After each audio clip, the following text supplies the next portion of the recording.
Ciao, everybody. Welcome back to the Bianconeri Zone live show. Today is Sunday, May 29th, 2002. I'm your host, Julian Zanetti.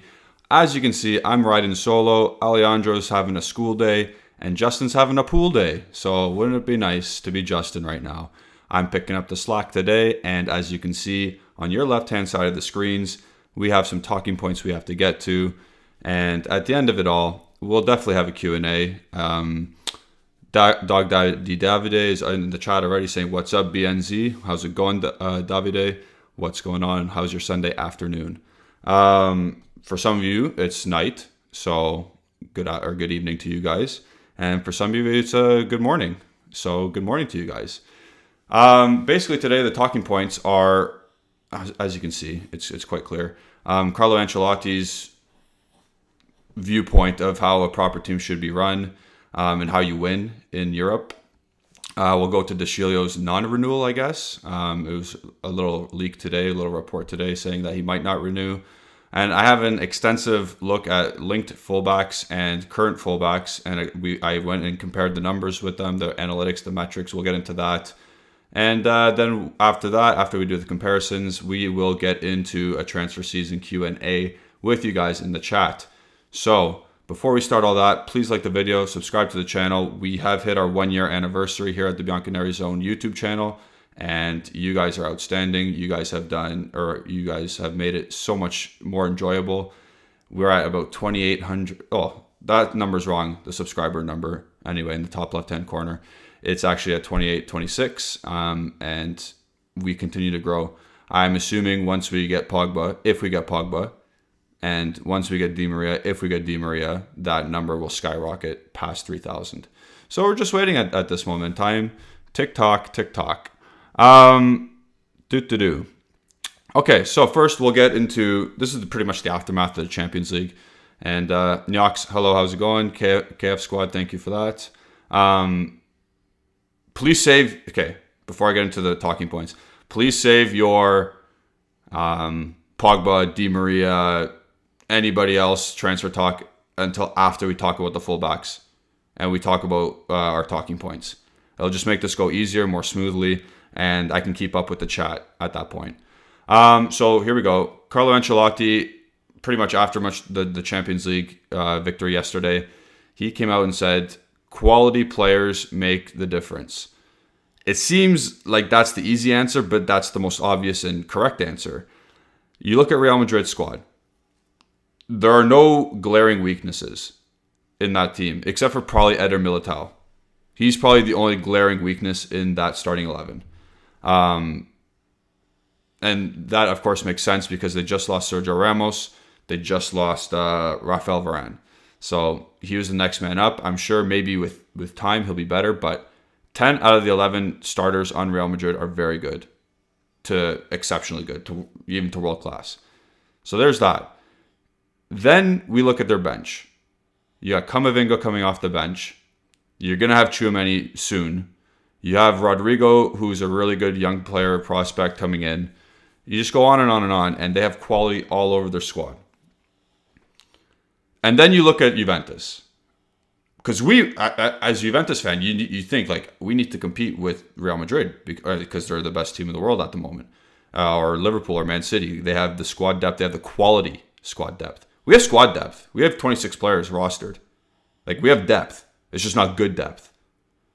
So, guys like Bernardeschi, guys like Ramsey, Rabiot, like they're players in the squad, absolutely. Like Sandro. It's not quality, though. Like, if Ferland Mendy goes out, or if Ferland Mendy gets injured, they have Marcelo. Like, Real Madrid have Marcelo to back up Ferland Mendy, a 5-time Champions League winner. Eden Hazard, I know he's been hurt, but he was fit enough for some portions of the year, and he didn't step on the field. Like, he's still a good player. Same with Bale. Like, I know they're hurt, but they're still good quality players, and they add that is good squad depth. And like I said, Camavinga coming on. Isco doesn't even get games at Real Madrid. So, at the end of the day, I think Carlo Ancelotti might have said the obvious there in pointing out that quality players do make the difference. But it needs to start this summer for Juventus for a squad overhaul. It can't just be 2-3 players, because we're losing. Like, I know everyone poops on Dybala, but we're losing a quality player there. We're losing Chiellini, who's a quality player there. We need to revamp the squad. Everyone says rejuvenate, but it needs to happen this summer. I was seeing on social media today that there's a massive squad overhaul in 1996, and then like 2001, and then 2006, and then we haven't done a massive squad overhaul, meaning like 7 to 8 players coming in and 7 to 8 players coming out in almost a decade and a half. So maybe it's time now. Maybe it's time now to trim the fat, which we've already done, and move on and get quality. If we have 18 quality players, I'd rather have that than 26 players, if that makes any sense. If Ramsey's your 26th player, that's not good. If you have a good quality, high quality player as your 18th player and that's all you have, I'd rather have that. So let's see where this goes in the summer. Of course, it's May 29th. It says it right there on the bottom left of your screens. Let's see where it goes and transpires throughout the summer. And Michael Salvetti's making a very good comment. Easy for Ancelotti to say. He had 0% to do with putting that team together. People literally grow up dreaming about playing for Real Madrid and while they're kids. Yeah, and story of that club's lives. Like, Kylian Mbappe really wants to go to Real. That's his dream club apparently. Obviously, he rejected this time, or not rejected. He just took the more money, took the easy route this time. But Cristiano Ronaldo, favorite club growing up, or the team that he wanted to go to, Real Madrid. Kaká, same thing. All these players want to go there. And yes, Michael, it is easy for them, or for Ancelotti to say that. But at the same time, like, Toni Kroos didn't dream of playing for Real Madrid. He just went there because he wasn't getting game time at Bayern and Real Madrid wanted him. It's still, you have to make everything fall into place. They're still very good at recruiting players. And this goes on to the next topic, because Mattia De Sciglio was rumored for a while now to be having a contract extension for 3 years until 2025. And we're talking about quality players for Real Madrid has quality players, and we want to get to that standard. Mattia De Sciglio is a quintessential guy. He is a replacement level player.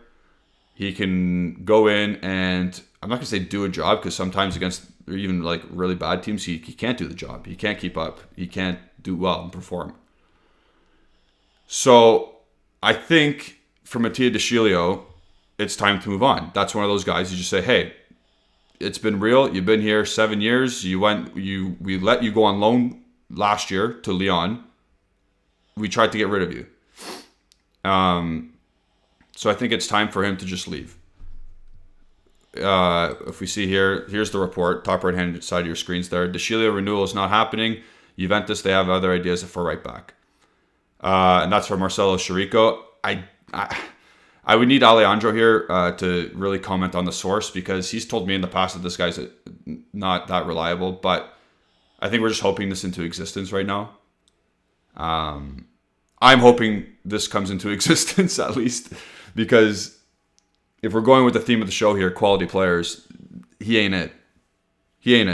There's no reason for him to be at the squad anymore. You have Cuadrado and Danilo as right backs. You have, at the moment, Sandro and Pellegrini as left backs.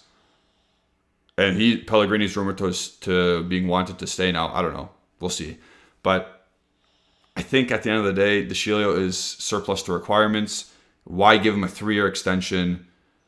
Why do this? Why do this to yourself? Why stick this player and this player with that salary? I know it's not going to be a lot, but it's your 5th fullback. He doesn't need to be making more than 2 million euros a year.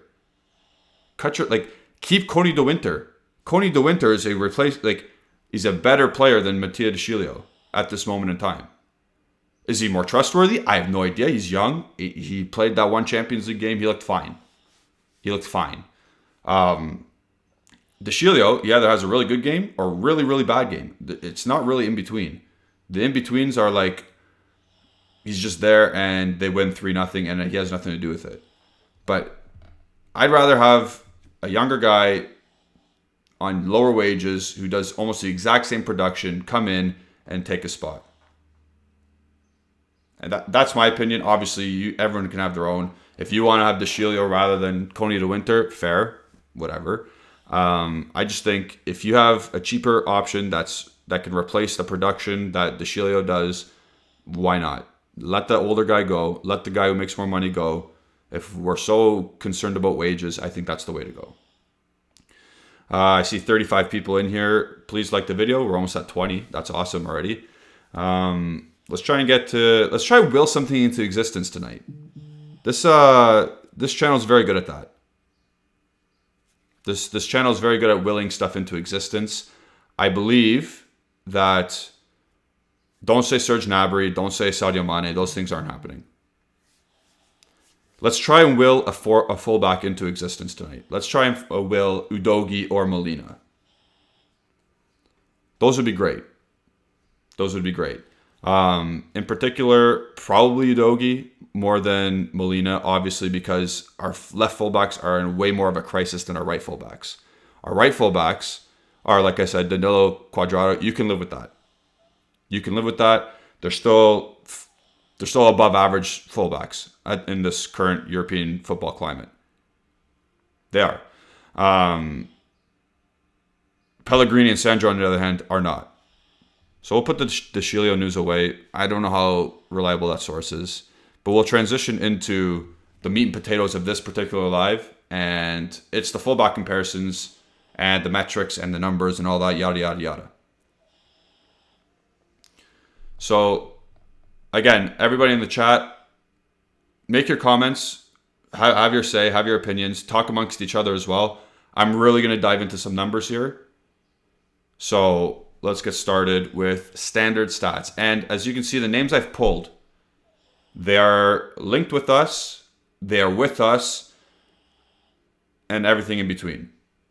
So you see Nawal Molina, you see Udogie. I don't know why that, I know that's part of his name, but I thought his name was Destiny, like his first name was, but I guess it's that. Then we got Emerson Palmieri because we're forever linked with him. Then we got our guys, Luca Pellegrini, Danilo, Alexandro. I didn't include Cuadrado because he's used as a right winger sometimes this year, and I don't think it's fair that he was in an advantageous position compared to the wing backs and the fullbacks. So his stats might have been a little bit more inflated. However, taking a look at this first chart, just standard stats, these non-penalty expected goals and assists. So fairly easy stat, the easiest one we can address right off the bat. You see the two Udinese players at the top there, and then you see Emerson Palmieri in the middle, and then you see our guys, all three of our guys. This is pretty telling as well. And if you guys want to know what non-penalty expected goals are, it's obviously goals that you create or that you score that are expected or that are expected to go in not from the penalty spot. So Udinese as a club, the Friulani club, usually middle table or mid-table fodder. They finished 12th this year. Again, like I said, mid-table. They had 61 goals this year in Serie A. 61. Guess how many Juventus had? Guess how many goals Juventus had all season in Serie A? 57. Udinese, 12th in Serie A, scored 61 goals, and we scored 57. That's atrocious.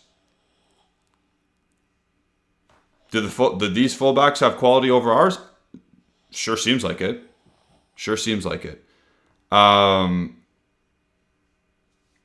So Nawal Molina is obviously the right hand side, usually is a wing back, and then Udogie's on the left wing back. And Haneen makes a great point. Haneen's one of our members. You can see her name in the green there, in our chat. She says, "Does it matter that they're wing backs? Their production numbers, like the counting stats, they're going to be a little bit more inflated. However, as a Juventus player, you're expected to help out in the attack as a fullback. That's what we were expected this year. Because when Rabiot plays as a left midfielder in a 4-4-2, your left fullback should be the widest guy up the field. Pellegrini and Sandro, as you can see there on that chart, had nightmares going up. Especially in the formation that we played, or lack thereof formation. Molina's a different story. Molina is very good at going up and down the field. He does play as a fullback, a straight up fullback, right fullback in for the Argentina national team. Now, the stats get a little bit inflated again because he's playing as a wingback. Yes, a little, but still, he's on a not very good team, and he's still outproducing Pellegrini, Danilo, Sandro, and not Cuadrado, because obviously Cuadrado played a little bit of wing this year, so obviously he had a bit more standard stats, counting stats. This is just a little look into what I do here personally. I look at numbers all the time, and a lot of people are mentioning why can't we get both Molina and Udogie? And it's a fair question. The biggest thing is, are you going to really spend almost 40 to 50 million on fullbacks this summer? Are you going to spend 40 to 50 million euros this summer on fullbacks? Do we need to? Left back, I agree, we have to. We have to get fullback. We have to get a left back because Pellegrini and Sandro are not it. And judging by these current stats, Molina looks like a guy you need to kind of get. Molina looks like a guy who can produce in the offensive third. But again, we'll see the reverse of that. The reverse of that is in the defensive third. It's not pretty. It's not as pretty, at least.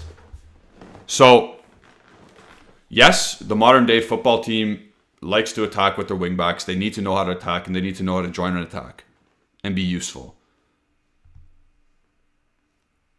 Is Allegri a modern day football coach? Or is Allegri a guy who just wants their fullbacks to be properly unified defensively in a back four? I'm asking you guys to question that because does Allegri want these kind of fullbacks? Does Allegri want Molina to play fullback for his team, right back? Does Allegri want Udogie to play left back for his team? You could probably say who knows what he wants. I'm gonna say I don't know if he actually wants that. That's why Emerson Palmieri's name keeps coming up in rumors. And again, I was stunned that Emerson did that, to be honest. So again, it's in the French Ligue 1, so with a crappy Lyon team. But a lot of people are not pooping on Cuadrado and Danilo. I get their justification that yes, one more season with those two, I'm fine with. I'm fine with one more season with those two. The left back, though, needs to be addressed now.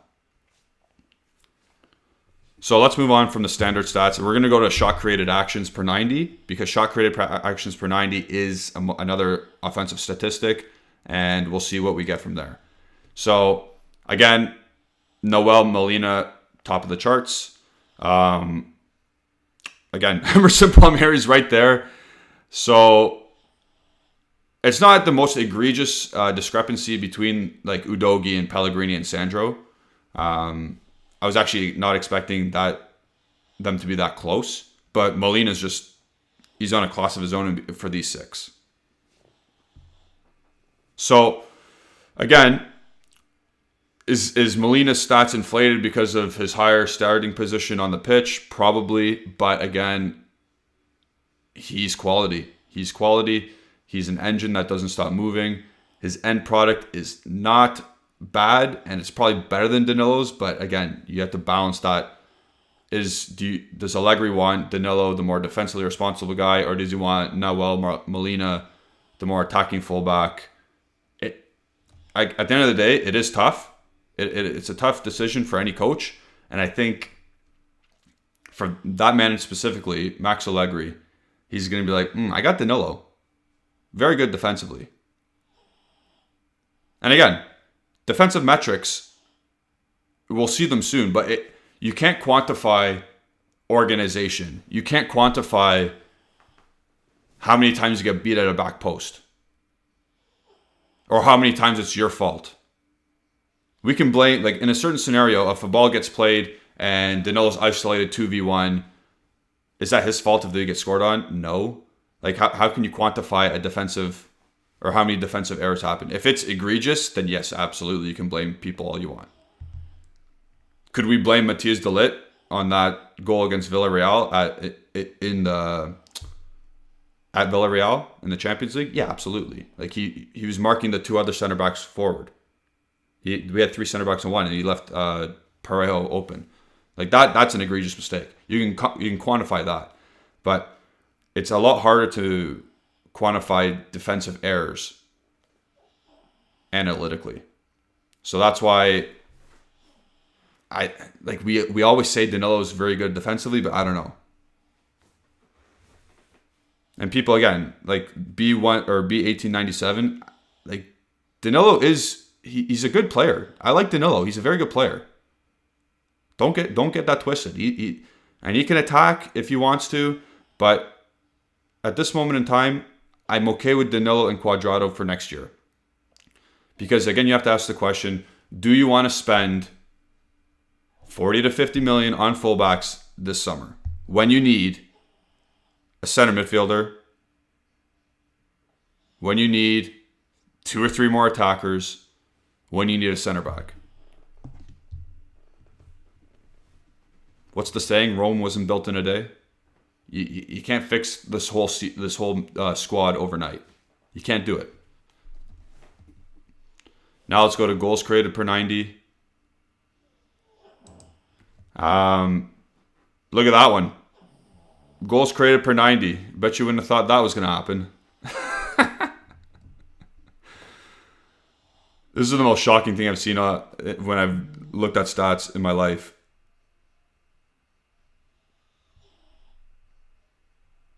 Look at that. Alexandro, out of these 6 defenders or fullbacks, has the highest goals created per 90 this season in the last 365 days. Unholy Fun is saying Danilo's a good player, but he has 0 impact on the game. Offensively, yes. Defensively, he makes some great decisions, great tackles, great interceptions. But offensively, not really. Hanin is saying, I don't know, Udogie doesn't impress me. Seems like just a physically strong guy, and that's it. We have to take into account that he's 19 years old. That's big. We have to understand that he's playing with some players that are not up to the standard of a top team, obviously. If Udogie and Chiesa are your left-handed side going into the future, I think that is a good thing. Not just for the Italian national team, not just for Diaper FC fans, but if Udogie can get a rapport with Chiesa and that can grow for the next half decade, I think it'll be good. They're both physically strong phenomenons. Like they can go up and down the field. Their engines are immense. So, yes, the book is out on Udogie because he's only played 4 months. The book is out on him still. But, yeah. B1897 is saying Alexandro played how many matches? He played almost 23 matches, but this is per 90 minutes.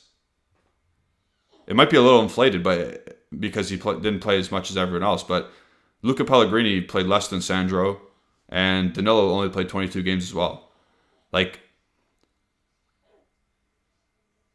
there you go. And Nyox gave you the exact answer. Sandro played 28 games. Udogie played 35. That's still glaring. That's still impressive that, well, not impressive. It's kind of, I don't know, not sad, but it's like eye-opening that Alexandro's on top of this list here.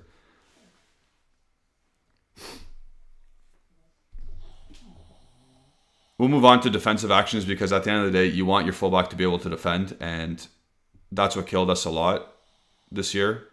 There's a lot of times where Alexandro got beat one-on-one, and the Udogie fans, close your eyes for this one. Close your eyes for this one, Udogie fans. This is going right back to Hanin's point. Udogie gets dribbled past the most.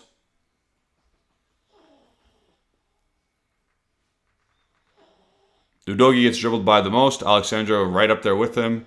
And Luca Pellegrini, actually, if you take a look at it, Luca Pellegrini's a great one-on-one defender. And the Pellegrini fans and stands, they're going to be on their feet clapping to this because 63% of his tackles, and he gets dribbled by half time per game or per 90 minutes. So once every 2 games he gets dribbled past.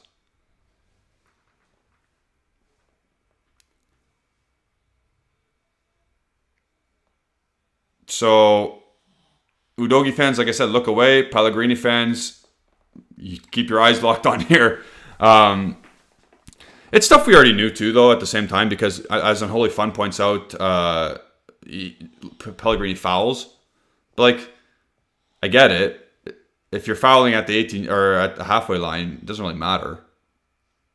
They get a free kick there. If it's close to our box, sure. I don't have the exact counting stat for that one, but it's still impressive what Pellegrini or how Pellegrini has in 1v1 situations. And then Yusuf Murmo, another one of our members, is saying, but does this take into account that teams attack, or teams against Udinese attack them more? To be honest, Juventus allow pressure all the time. Juventus allow teams all the time to attack them. So if we take into the account that, yeah, Udinese is not a great team, so they're going to be attacking a lot of times, or they're being attacked against a lot of times. We soak up as much pressure as the next team in the league. We invite pressure, and that's why Sandro's number is kind of scary, because we sit back a lot in like 2 banks of 4 sometimes, and he still gets dribbled past at least once per game. Whereas Udogie's saving grace is that he's a wingback, and he probably gets isolated more 1v1. So, yeah, at the end of the day, Udogie's number looks bad, but he's isolated a lot more than Alexandro. But we know Alexandro sucks, but Pellegrini's number is not bad. Again, everyone like the video, please. I'm going to take some time out before I get into the next chart. Like the video, subscribe to the channel, click the bell icon. We are on our 1-year anniversary of starting this channel. So it'd be nice to get as many subscribers as we can possible, as many likes on this video as possible. I am going solo today, obviously, as you can see. Alejandro, School, Justin, Poole, and that leaves me doing this. Also, just as a quick reminder, if you are North American, Justin and I might go live tonight as well. Justin and I might go live tonight as well for a late night after dark. So we'll go to the next one. Oops, where am I on my list here? And this is just a culmination of tackles and assists per 90 minutes. And Udogie, that shows his intelligence and his compete level and strength. So obviously when you tackle a lot and then you intercept, if you're intercepting a lot of passes, that means you have high defensive IQ and you understand the game and you understand your opponent, to be honest. Because you can intercept passes and you know exactly what the other team is doing. And it can also transition as well from defense to attack. So he leads the list here. Molina, not so much. At the bottom there, Palmieri, again, very high. Weird. And then Danilo, Pellegrini, Sandro, all not really close to Udogie. So take a look at that one.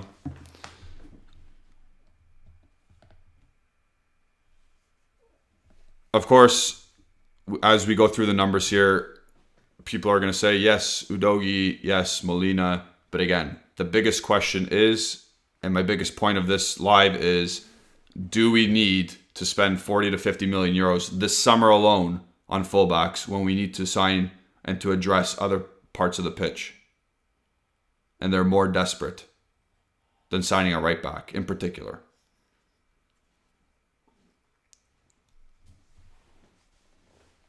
So we'll move on because that's pretty standard, straightforward. It's just tackles and interceptions per 90 minutes. So we will go to aerial duels. This is the last comparable stat we got. And this is a little bit eye-opening too. Molina, 39% of the time, he's winning his aerial duels. I thought Udogie would be a lot higher. And Danilo's just a monster in the air, apparently.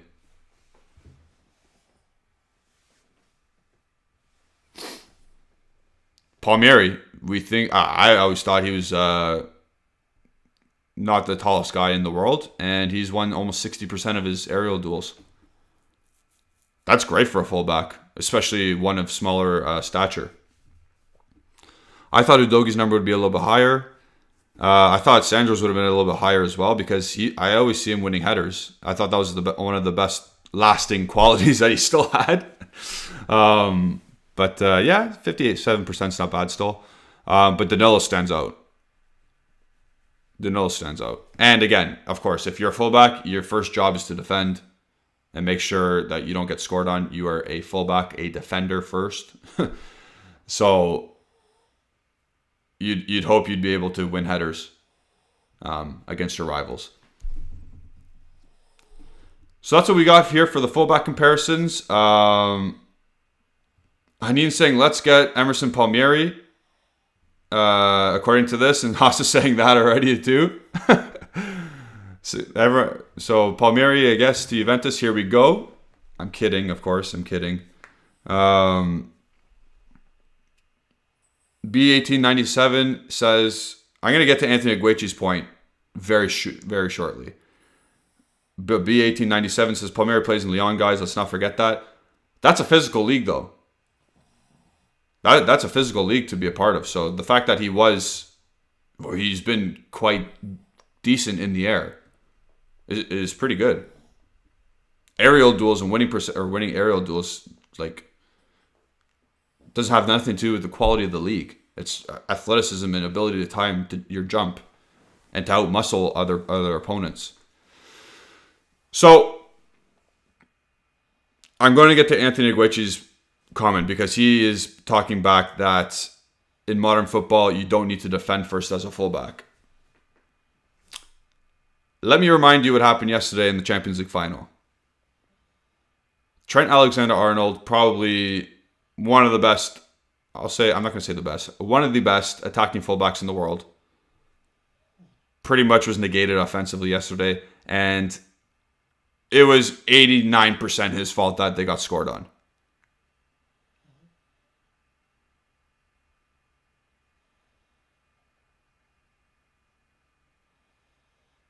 So I would rather have a defensively sound fullback, to be honest, who has a decent attack to him.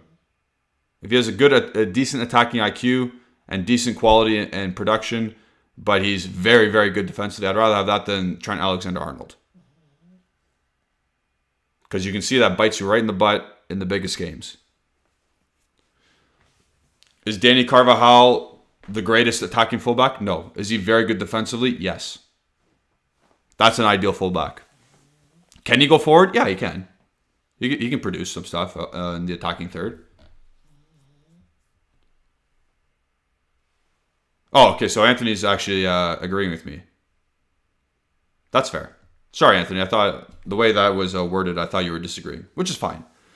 We can all disagree with whoever says anything, to be honest, as long as it's respectful. we can disagree.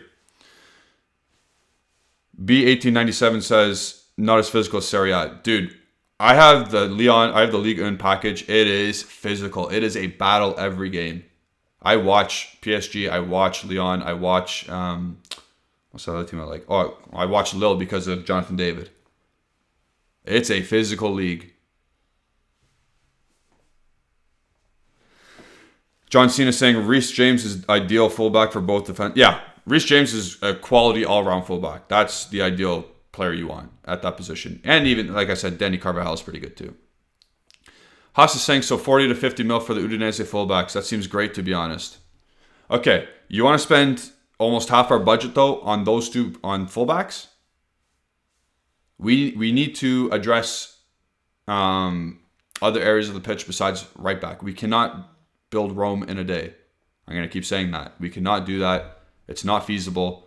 We need to address the positions that are in dire straits. We need to get 2 midfielders in. We need to get 2 or 3 attackers in. We need a center back. We need a left back.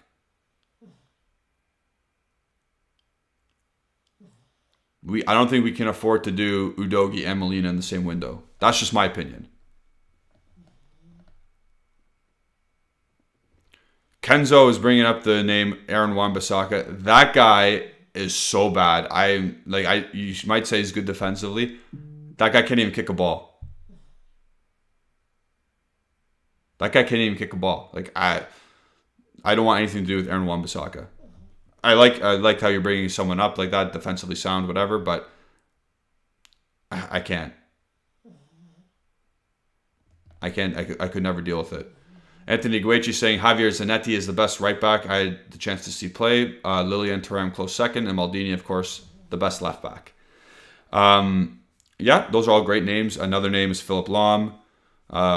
Excellent fullback. He's like Joshua Kimmich in a way, where obviously Kimmich plays center midfield now, but when he was a fullback, they did nothing wrong. Like, everything was almost robotic. So as long as you're a sturdy defensive player and you have some attack to you, I'll take that any day of the week. Going analytically right now, defensively, Udogie has some flaws in one-on-one situations and in aerial battles, but his work rate and his athleticism is very good. So I think he can make up for that. He just needs to be taught how to defend properly. And what better team to come to learn how to play defense than Juventus? So although Noel Molina's numbers look a little bit better than Udogie's, and compared to some of these other players, I think I'd still rather get Udogie this summer than Molina. And then Haneen saying, yes, she's saying that we can do a creative deal, though. Probably. We could look into doing the 2-year loan deal, whatever, blah, blah, blah, maybe player exchange. Maybe you get Udogie for 20 mil after a 2-year loan, and then you swap Rovella for Molina. That'd be great.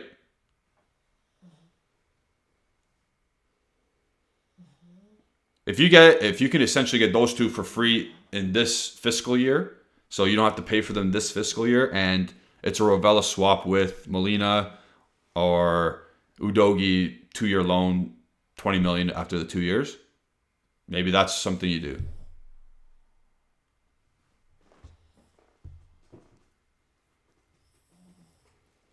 Again, these guys, Cherubini or Rivabene, they're thinking of so many ways to fix the team. They started working on the Mercado before the season ended. Excellent. But stuff needs to get going here. And we'll transition now. We'll take away the charts here, and we'll go back to our talking points. And now we're going to open it up for the Q&A. The transfer season Q&A. It's a nice little transition we got going because we went from the fullbacks to talking about Cherubini and Rivabene. They're working hard. They're doing their due diligence all around the European football scene. And so far, what we hear is good. What we've been hearing is good. Now we got to get stuff cooking. We need to get stuff going because we got a long summer. We got a lot of stuff to do.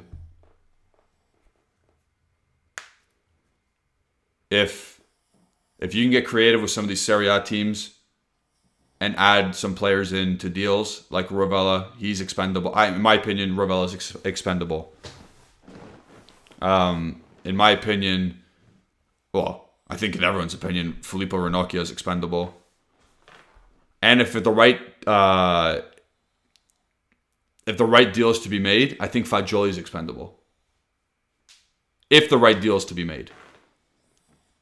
So, Arrivabene, Cherubini, they got stuff cooking. They probably have a whiteboard with some mad like algorithms going on their whiteboard, and they're like mad scientists cooking in their offices right now.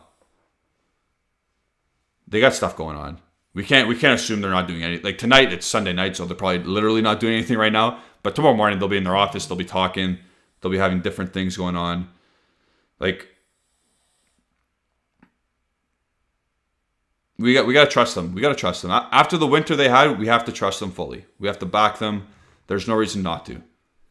So Nyox is saying only Moretti's untouchable. Hanin saying Ranocchia too. Udinese want him. Well, there you go. There's a name you can float around there. United Fire is saying Molina can play left back too, right? I think he can swap. He's kind of like Danilo in that way. He's predominantly the right side, but I'm sure he can play on the left side too, which is nice.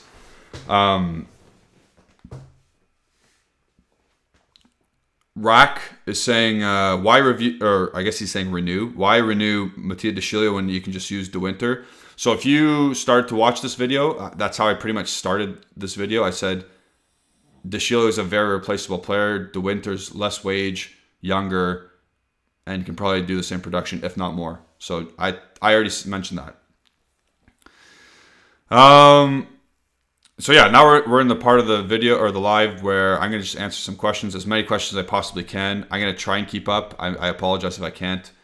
Dino Hrustic is saying, with all the rumored players coming to Juve, are we favorites to win next year with Allegri in charge? I think Milan will be stronger too. At this point, there's no way you can confidently say anybody's going to win. You can only look at what's on the roster right now. And on this roster right now, we are not winning. We're not winning anything. We'll be lucky to finish fourth. We need to get people in as soon as possible because this has to be a big summer. And we keep saying that. And Agresti said 6 players, maybe 7. And all these pundits are saying we need players. We need quality. We do, but it needs to get done. I think Pogba and Di Maria need to come ASAP so we can get the show on the road with other incomings. Get your likes in. Click the like button on this video, and hopefully this week it's going to be Pogba Di Maria. Also, we're at our 1-year anniversary. Subscribe to the channel if you haven't already. We're on our way to 3,000. Do it for us. We appreciate it always. And we might have a special After Dark tonight. We'll let you know.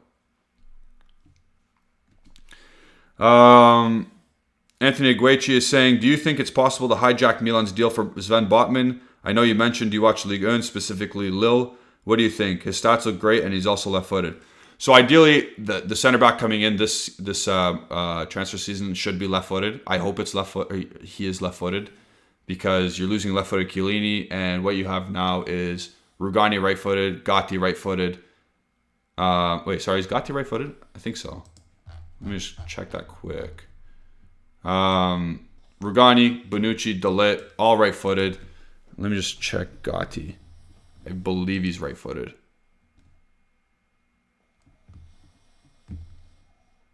Oh no, it doesn't say. My website failed me.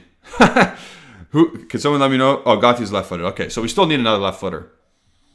We still do at the end of the day, because we can only have one, and it can't be Gatti as your only left-footed center back.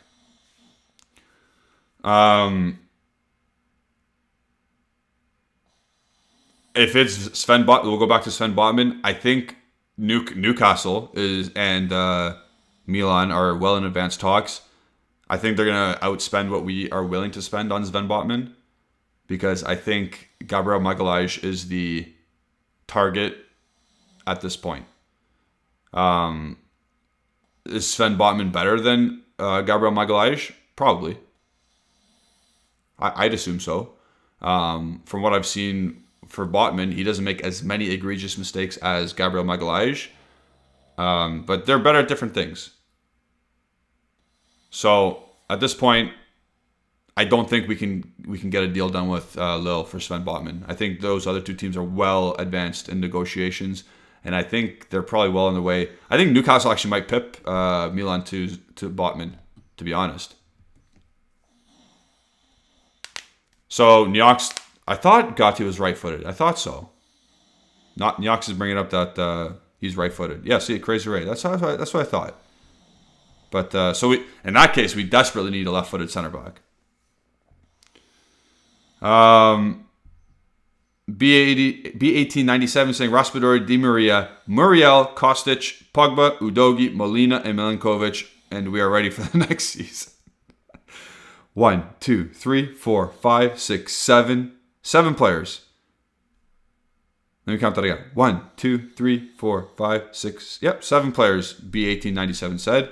And to be honest, yeah, they'll make our team a lot better than last year.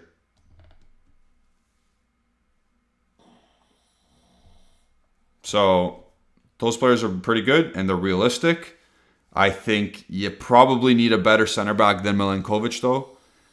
I prefer, I've been saying all along, I prefer Badiashile compared to Gabriel, compared to Milinkovic. But that's just me.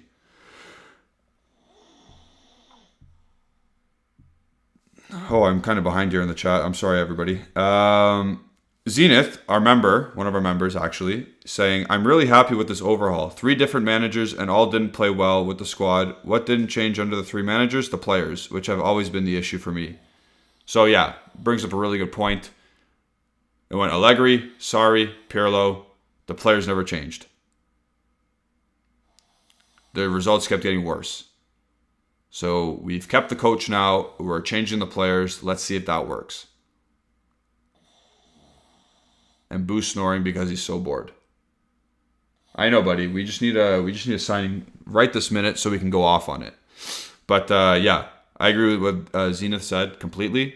A little bit of assurance from behind the bench and continuity, and I think it'll get better next year. Obviously, depending on what we bring in. Kenzo is saying, speaking of left-footed CBs, Evan Nditsa from Frankfurt was really impressive. Yeah, he was. He's been around now for 3 or 4 years there, or at least 3 years. He was really bad when he first got there, but he was young. But he's grown immensely, and he's solid. Again, Frankfurt play in a back 3. So does that translate to success in a back 4? Not always. Take a look at Bastoni. Take a look at some other center backs that struggle when they go from 3 to 4. Is he even on the radar? Probably not. But if he's cheap, why not? If we're talking with Frankfurt about Kostic, just say, hey, what about Nditsa? Giovanni G is saying, ciao. How can we trust Juventus if they sold the most talented defenders in the world, Mary Demiral? They can be stupid sometimes. Okay, so Giovanni, you have a different opinion of what Demiral is. If you think that Demiral is one of the most talented defenders in the world, that's your opinion, and I respect that. I do not think he's one of the most talented defenders in the world. There is a reason why we let him go in the first place. He was the 4th choice center back behind Bonucci, De Ligt, Chiellini. Did it make sense at the time to let him go? Yes, because he was never playing 4th choice center back for us. He wanted to get a first team position somewhere else on a decent team. So were we handcuffed in a way? Yes, because we needed to send him to a team that he was going to start in, that he wanted to go do, that he was going to start in. I do not think he's one of the most talented center backs in the world. I think he's solid and he's fine. He tackles and he's kind of a hothead when he tackles. I don't think it was a mistake. I think you cashed in on him. Yes, great. We move on from Demiral. John Cena is saying even Igor is better than Milinkovic, also left-footed. So yeah, his center back partner in Fiorentina. I like Igor, to be honest. He's pretty good. He's strong as well. He's decent with the ball, and he's calm. Three things you need to be a center back. Again, is he going to be the most commanding player on the team? As a center back, you need to be commanding. You need to have a presence about you. I don't see that at Fiorentina really, but at the end of the day, he has to get integrated with a team. He has to feel confident in order to be that commanding presence. So it would take time. But yeah, it's a good show for Igor.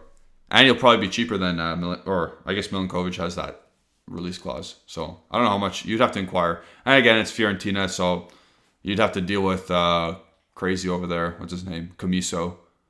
So I don't know if we want to keep doing that. Marino123 is saying, I think Dest, Emerson Royal, or Carvajal would be good options. I don't really like Emerson Royal. I think Carvajal is just a Real Madrid lifer at this point of his career. And Serginho Dest, I don't like Serginho Dest either.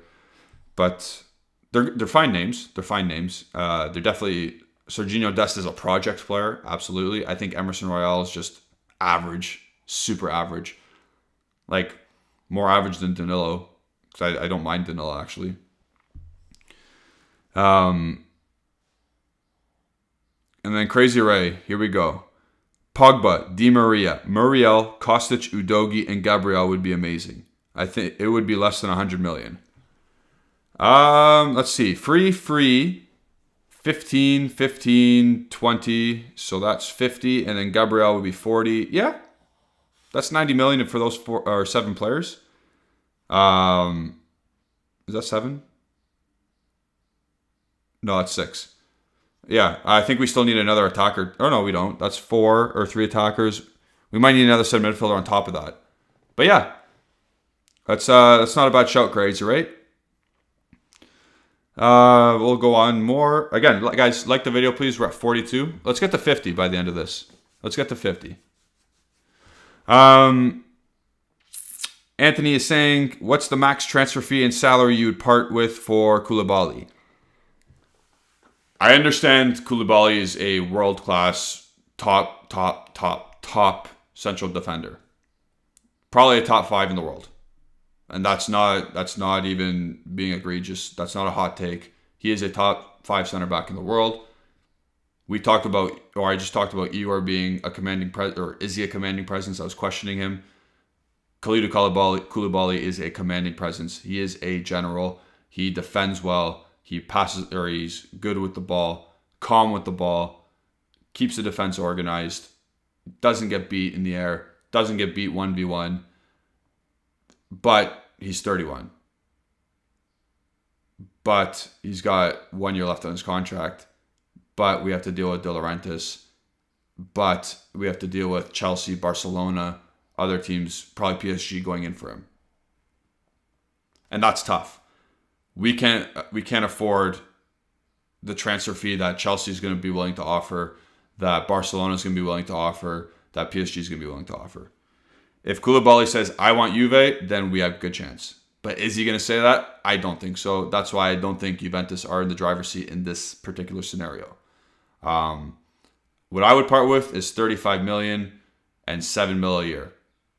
So 35 million transfer fee. I would be willing to do that because obviously, again, top 5 center back in the world. Center backs, you can usually play till your late 30s and still be pretty good. See Chiellini. So I think I would give him a 3 or 4 year contract at 7 mil because, again, he's very good, and pay Napoli about 31 or 35 million. That's my opinion. What do you guys think about that one? Oh, I'm lost in the chat again. No, I'm here. Okay. And then Anthony again goes on to say, Demiral is not a starting quality player for a team like Juve. Yeah, that's what I said. Yep, that makes sense. United Fire saying, what's a better swap? Bentancur and Kulu for Vlahovic or Molina? Oh, sorry. Bentancur and Kulu for Vlahovic or Molina and Udogi for McKennie? So, United Fire, I guess, wants to sacrifice Weston McKennie. I think, I'm going to be honest here. I think Weston McKennie's worth is probably only 30 million to 35 million, like tops. I think at best you get Weston McKennie for 35 million. I think in a realistic world it's 30 million. I do not think we will get Molina and Udogie for only 30 to 35 million. If you're creative, I think you can get them for way cheaper in a different way. You don't have to release McKennie or sell McKennie in order to get those fullbacks. But from watching Juve from August to January, the better swap was Vlahovic for Kulusevski and Bentancur. Because Bentancur and Kulusevski for Juventus from August to January of this season, they were dreadful. They were not great. So Vlahovic coming in, getting his 9 or 10 goals, integrating with the team from the start, scoring a Champions League goal, scoring Coppa Italia goals, scoring Serie A goals. It was good. Rodrigo Bentancur contributed absolutely nothing production-wise besides being our best ball winner. That's statistically proven.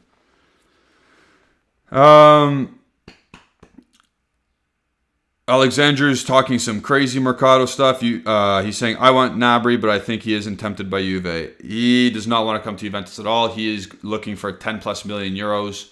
He is going to a Premier League team or the classic Real Madrid, PSG.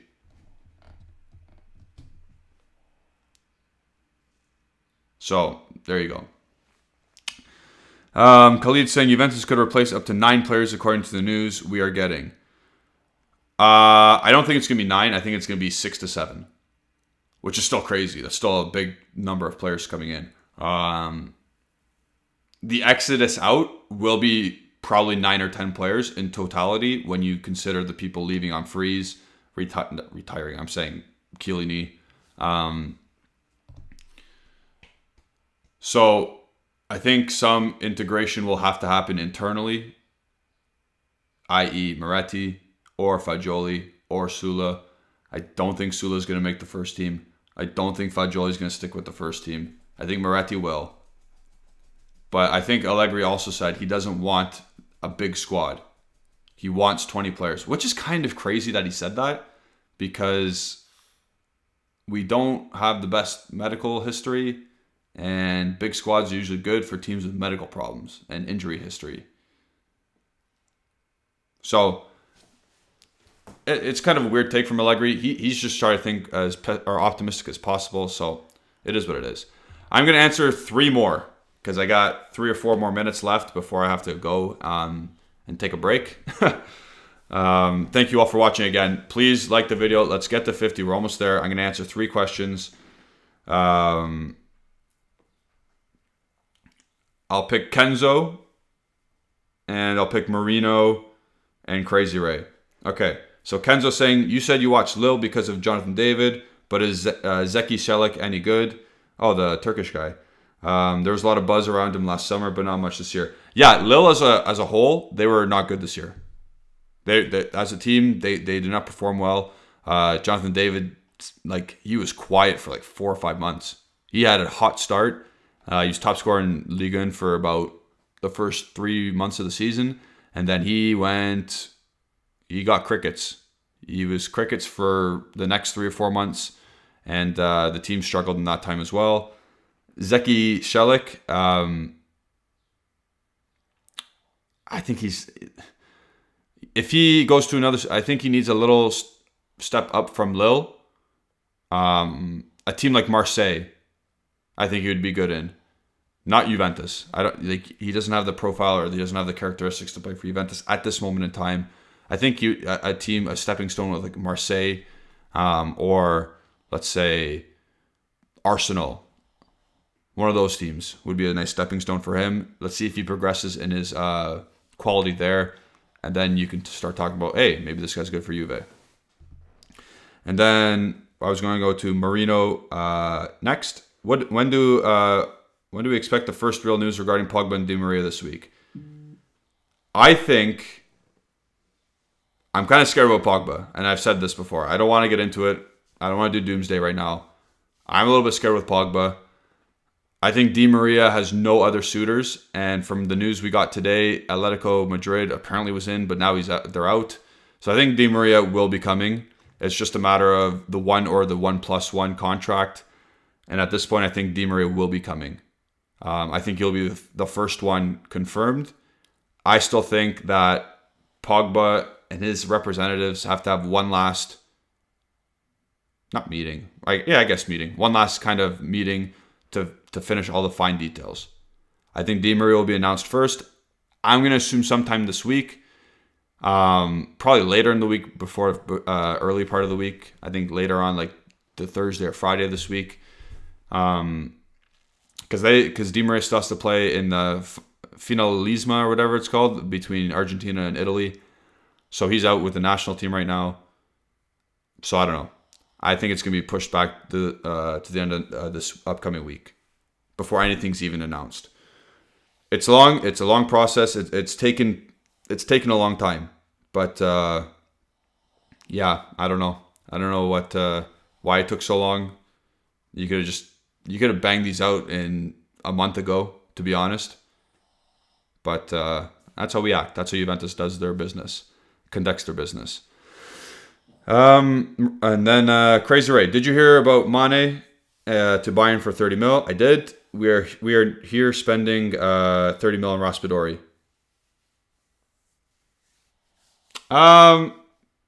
So I watched Nico Schira on Mirko Di Natale's Twitch on maybe Friday. Yeah, it was Friday night, right before we went live. Alejandro and I. And Alejandro just spoke about this. Nico Schira says that Italian Serie A teams, Serie A clubs, they like to overprice their youth products, their youth players, their players that grew up in their systems. And obviously they want to make a profit. But just like you mentioned, Mane for 30 million and Raspadori for 30 million is crazy. The only reason why Sadio Mane is 30 million in the first place is because he has 1 year left on his contract and he said, I want to leave. And Liverpool are saying, that's fair. You're going to be 30. That's fine. You've been here for 6 years. You won everything you could. You're doing this respectfully. I get it. So that makes sense. Raspadori, though, when you do the comparison of 30 million for him and 30 million for Sane, or for Mane, you understand why, though. You understand why they want 30 million. He's young. He scored 11 goals, Serie A goals this year. He's growing in the Italian national team. He's growing as a profile in Serie A as well. So I get why they want 30 mil. I think the max is 25 for him. I think the max you spend is 25. And he's not a player that we desperately need this year or this summer. We don't desperately need him. Last year, we desperately needed Locatelli, and we spent the correct amount, but it took months to get him in. It took months to get Locatelli. We all know the story behind it, but we desperately needed him. This is different. Now Juventus has the leverage here. We don't desperately need Raspadori. Do we want Raspadori? Yeah. Do we like Raspadori? Yeah, of course. But we don't desperately need him. That's why I think it's going to be a battle. Like, if Raspadori is signed, it won't be until August. That's one of those things. It's like, well, yeah, hey, Carnevale, we don't need him. If you want to sell him for 25, we're right here for you. We're right here. But if you want over 30, we don't need him right now. So it's one of those situations. The leverage is with Juventus on this deal.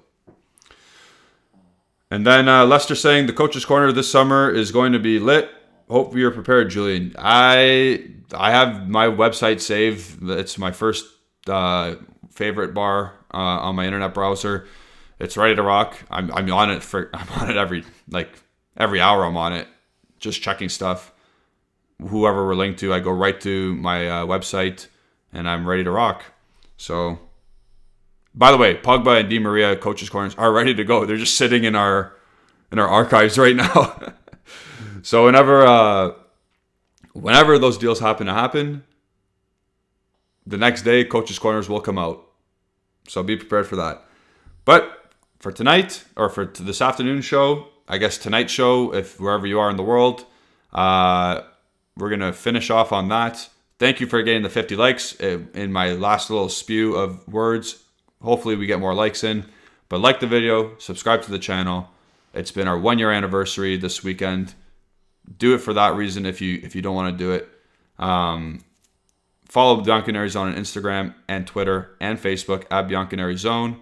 Do not follow that BS account that's out there. Don't worry about it. Make sure, and I'm going to stress this, look at what you are following. Look and check the verifications. It's like when you're doing a school project. I equated it to that this afternoon to our members group. Source your work. Look at plagiarism. Look at the accounts that you're looking at. It's silly season. There's going to be a random Nico Shira account with a K instead of a C. Just make sure you do your due diligence and don't lose your crap if it's a fake source. So follow us at Bianconeri Zone on Twitter, Instagram, and Facebook. Follow myself. Look at that on the ticker at Gennady151. Follow Alejandro at AlejandroBZ. Follow Justin at Justin Sofaro. I have to get that right from now on. And if you don't mind, consider being a member of our Bianconeri Zone community on Discord. The link is in the description. We have a good time in there. Davide, Dog Daddy Davide, does a great job of getting sound bites from Justin, who continuously embarrasses himself on this YouTube channel, and it's a good time. So thank you all. We might see you tonight. We might not. Stay tuned. Click the bell icon to stay notified. Ciao.